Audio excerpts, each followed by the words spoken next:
नमस्कार। मैं Kalpesh Lanjewar news Chhattisgarh update channel में आप सभी दर्शकों का हार्दिक स्वागत करता हूं। अब हम लोकसभा चुनाव 2024 के अंतिम चरण की ओर बढ़ रहे हैं और आज हम विश्लेषण करने वाले हैं छत्तीसगढ़ की एक और महत्वपूर्ण सीट रायगढ़ लोकसभा सीट का। रायगढ़ लोकसभा सीट के बारे में एक बात मैं आपको बताना चाहूँगा कि हमारे छत्तीसगढ़ राज्य के मुख्यमंत्री श्री विष्णुदेव साय के एरिया की सीट है। हाँ, ये जो है रायगढ़ लोकसभा, इसी के एक विधानसभा कुनकुरी के विधानसभा सदस्य है माननीय मुख्यमंत्री श्री विष्णुदेव साय जी। अब जानते हैं हम रायगढ़ लोकसभा के विश्लेषण के बारे में। तो आपको जानकारी के लिए बता दूं कि जो रायगढ़ लोकसभा सीट है वह एक आरक्षित सीट है और यह एसटी आरक्षित सीट है। 2024 का लोकसभा के चुनाव में यहाँ पर 7 मई को मतदान हो चुका है। रायगढ़ शहर एक ज़िला है और एक इम्पोर्टेंस मैं आपको रायगढ़ के बारे में बता दूं कि यह कोयले का भंडार यहाँ पर प्रचुर मात्रा में है। रायगढ़ जो फेमस है वो कोयले के भंडार के लिए फेमस है, बिजली उत्पादन के लिए फेमस है और लोहा स्टील के उत्पादक के रूप में भी रायगढ़ ने एक बड़ा नाम कमाया है। अब हम बात करते हैं मतदाताओं की, तो रायगढ़ लोकसभा क्षेत्र में कुल मतदाता जो रहे 18,38,547 कुल मतदाता थे। यहाँ पर जो मतदान का प्रतिशत रहा 2024 के लोकसभा चुनाव में वो 76.22% यानी कि 76% मतदान यहाँ पर हुआ है इस वर्ष। अब हम बात करते हैं प्रत्याशियों की, तो सबसे पहले तो बता दूं कि यहाँ पर जो चेहरे उतारे हैं कांग्रेस और भारतीय जनता पार्टी ने, वो बिल्कुल नए और फ्रेश चेहरे उतारे हैं दोनों पार्टियों ने। इन कांग्रेस और भाजपा के साथ मिलाकर कुल 13 प्रत्याशी रायगढ़ लोकसभा में इस वर्ष चुनाव मैदान में है। तो हम पहले तो जो मुख्य मुकाबला है वो भाजपा और कांग्रेस के बीच है, उनके प्रत्याशियों की बात करते हैं। तो भाजपा ने यहाँ से प्रत्याशी बनाया है श्री राधेश्याम राठिया जी को और कांग्रेस ने दाव खेला है यहाँ की राज परिवार की डॉक्टर मेनका देवी सिंह पर। हालांकि ये भी आदिवासी समुदाय से आती है और ये दोनों लगभग फ्रेश और नए चेहरे हैं। अब हम बात करें विधानसभा सीटों की, तो रायगढ़ लोकसभा क्षेत्र में हर लोकसभा क्षेत्र की तरह 8 विधानसभा सीटें आती है। वो सीटें हैं जसपुर, कुनकुरी, पत्थलगांव, लैलूंगा, रायगढ़, सारंगढ़, खरसिया और धर्मजयगढ़। इस प्रकार से कुल 8 विधानसभा सीटें आती है।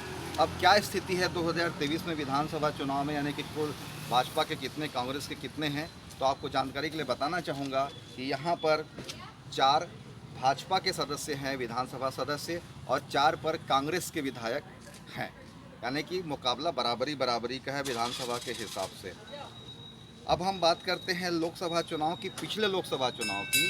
तो पिछले लोकसभा चुनाव में यानी कि वर्ष 2019 के चुनाव में यहाँ पर भारतीय जनता पार्टी की श्रीमती गोमती साय ने यहाँ पर जीत दर्ज की थी और वो सांसद बनी थी। उन्होंने कांग्रेस के लालजीत सिंह राठिया को 66,027 वोटों से हराया था। अभी फ़िलहाल वो विधानसभा की सदस्य हैं गोमती साय जी। अब बात करते हैं कि क्या रिकॉर्ड रहा है रायगढ़ लोकसभा का। तो वैसे तो 1999 के पहले रायगढ़ पर कांग्रेस का कब्जा था, लेकिन 1999 से लगातार 2019 के चुनाव तक, यानी कि पिछले 25 वर्षों से यहाँ पर भाजपा का कब्जा है। और आपको जानकारी के लिए बताना चाहेंगे कि वर्तमान समय में जो हमारे छत्तीसगढ़ राज्य के मुख्यमंत्री हैं श्री विष्णुदेव साय जी, ये वर्ष 1999 से लेकर 2014 तक लगातार 4 बार यहाँ के सांसद रह चुके हैं रायगढ़ के, और अभी वर्तमान में वो मुख्यमंत्री हैं 2023 दिसंबर से। और एक जानकारी हम आपको और देना चाहेंगे, कांग्रेस के आखिरी सांसद यहाँ से 1998 में बने थे, जो थे मध्य प्रदेश, माफ़ी चाहूँगा, छत्तीसगढ़ के जो पूर्व मुख्यमंत्री थे स्वर्गीय अजीत जोगी जी। हाँ, ये सांसद यहाँ पर रह चुके हैं। बात करते हैं कि हम क्या स्थिति है, तो जहाँ तक बात करें दोनों प्रत्याशियों की, तो राधेश्याम राठिया जी जो हैं, जो रायगढ़ लोकसभा से भाजपा ने जिनको उम्मीदवार बनाया है, ये 52 वर्ष के हैं और पिछले 25 साल से ये राजनीति में सक्रिय हैं। ये जिला पंचायत सदस्य, जनपद पंचायत सदस्य, जनपद पंचायत अध्यक्ष, उप सरपंच तक के पदों पर ये रह चुके हैं और पार्टी में भी यानी कि भाजपा में भी एक जिला किसान मोर्चा के अध्यक्ष, अनुसूचित जनजाति के अध्यक्ष और भी कई पदों पर ये भाजपा के महत्वपूर्ण रहे हैं। पिछले साल धर्मगढ़ विधानसभा, लेकिन उस वक्त इनको टिकट नहीं मिल पाई। सब्र का फल राधेश्याम राठिया जी को मिला और लोकसभा में भाजपा ने उन्हें टिकट दिया। अब हम बात करते हैं कांग्रेस प्रत्याशी डॉक्टर मेनका देवी सिंह जी की। तो ये सारंगगढ़ के राज परिवार से आती है और सारंगगढ़ में जो लाल दीवारों वाली गिरिविलास पैलेस में इनका परिवार रहता है और यहाँ के सदस्य और खुद मेनका देवी सिंह जी अब आदिवासी समुदाय से आते हैं। मेनका देवी सिंह जी का जो परिवार है ये 25 साल पहले तक लगातार कांग्रेस की राजनीति में सक्रिय रहा था। मेनका देवी सिंह जी के जो पिता थे राजा नरेश चंद्र सिंह जी, ये अविभाजित मध्य प्रदेश में कांग्रेस सरकार में मंत्री थे और 13 दिनों के लिए ये अविभाजित मध्य प्रदेश में मुख्यमंत्री भी रह चुके हैं। मेनका देवी सिंह जी की जो बहन थी रजनीगंधा जी 1967 में रायगढ़ से कांग्रेस की सांसद रह चुकी है। इनकी एक और बहन पुष्पा देवी सिंह जी 1980, 1984, 1991 में रायगढ़ से प्रतिनिधित्व कर चुकी है सांसद के रूप में। और एक बहन जो थी इनकी कमला देवी जी, वो 18 साल तक अविभाजित मध्य प्रदेश में विधायक रह चुकी है और 15 साल तक मंत्री थी। इस प्रकार देखिए तो मेनका देवी सिंह जी का जो परिवार है वो काफ़ी सक्रिय रहा है राजनीति में, कांग्रेस की राजनीति में।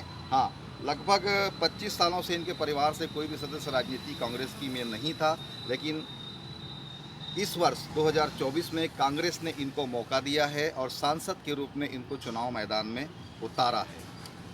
वोटिंग हो चुकी है। मुद्दे क्या है? मुद्दे देश के ही मुद्दे होते हैं, लेकिन रायगढ़ का अपना एक मुद्दा है, थोड़ा सा शिक्षा स्वास्थ्य का भी मुद्दा है यहाँ पर, रेलवे लाइन का मुद्दा है यहाँ पर। अब बात करें कि भाजपा के पास क्या मुद्दा है, तो भाजपा धारा 370 राम मंदिर मोदी जी के चेहरे पर चुनाव लड़ रही है। लेकिन यहाँ से आपको बता दूँ, रायगढ़ लोकसभा से छत्तीसगढ़ राज्य की 2 बड़े मंत्री यानी कि खुद मुख्यमंत्री विष्णुदेव साय जी का ये क्षेत्र है, कुनकुरी से वो विधायक हैं। साथ ही आपके रायगढ़ विधानसभा से कांग्रेस के भारतीय जनता पार्टी के एक बड़े नेता और छत्तीसगढ़ शासन में वित्त मंत्री, एक बड़ा नाम, बड़ा चेहरा श्री OP चौधरी जी भी यहीं से आते हैं और उन्होंने एक बड़े अंतर से चुनाव जीता था। इन दोनों का एक जनाधार है और उन्होंने भी काफ़ी मेहनत की है रायगढ़ लोकसभा में और नतीजे 4 जून को सामने आएंगे और देखते हैं कि क्या हो सकता है। वैसे तो यहाँ से उमेश पटेल जी भी खरसिया विधानसभा से विधायक हैं। मुकाबला जो है लगभग बराबरी का है क्योंकि दोनों नए चेहरे हैं, फ्रेश चेहरे हैं।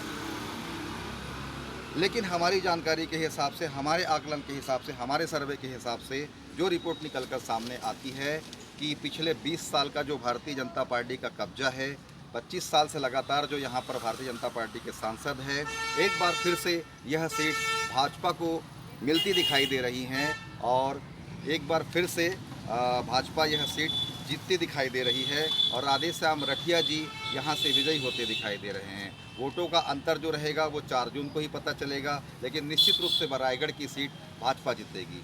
नतीजे 4 जून को हम देखेंगे। हमारा है विश्लेषण कैसा लगा कमेंट्स करके ज़रूर बताइएगा।